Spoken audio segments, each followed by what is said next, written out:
আপনি আমাকে জিজ্ঞেস করেছেন কিভাবে দ্রুত ধনী হওয়া যায়। ঠিক? জি ঠিক।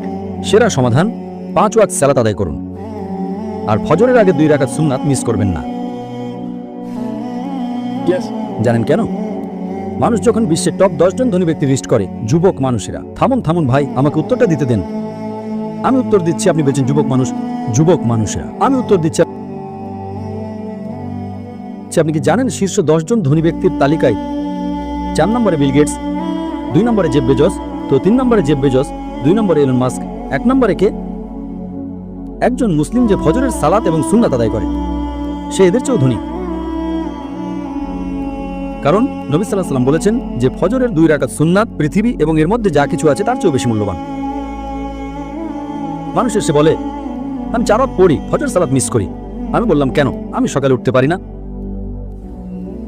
অন্য সব সালাত সময় মতো পড়ি, ফজর আমি উঠতে পারি না।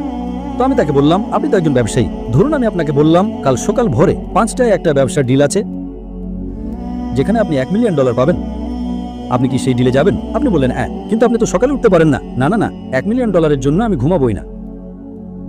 তাহলে $1 মিলিয়ন জন্য আপনি ঘুমান না, কিন্তু 2 রাকাত সুন্নাত যা পৃথিবী এবং এর মধ্যে যা কিছু আছে তার চেয়েও দামি, তার জন্য উঠতে পারেন না। ফজরের সালাতের মূল্য কত ভাবুন। সমস্যা হলো আমরা হাদিস শুনি কিন্তু বিশ্বাস করি না, কোরআন পড়ি কিন্তু বিশ্বাস করি না। আল্লাহ বলেছেন, তাই আমি বলি আমি কখনোই আমার ফজর মিস করব না, এমনকি আমার সুন্নাতও মিস করব না।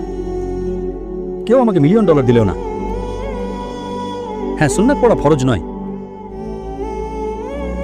আপনাকে যেটা বুঝতে হবে, যদি আপনি সত্যিই বিশ্বাস করেন, আপনি কি জানেন সেরা ব্যবসা কোনটা?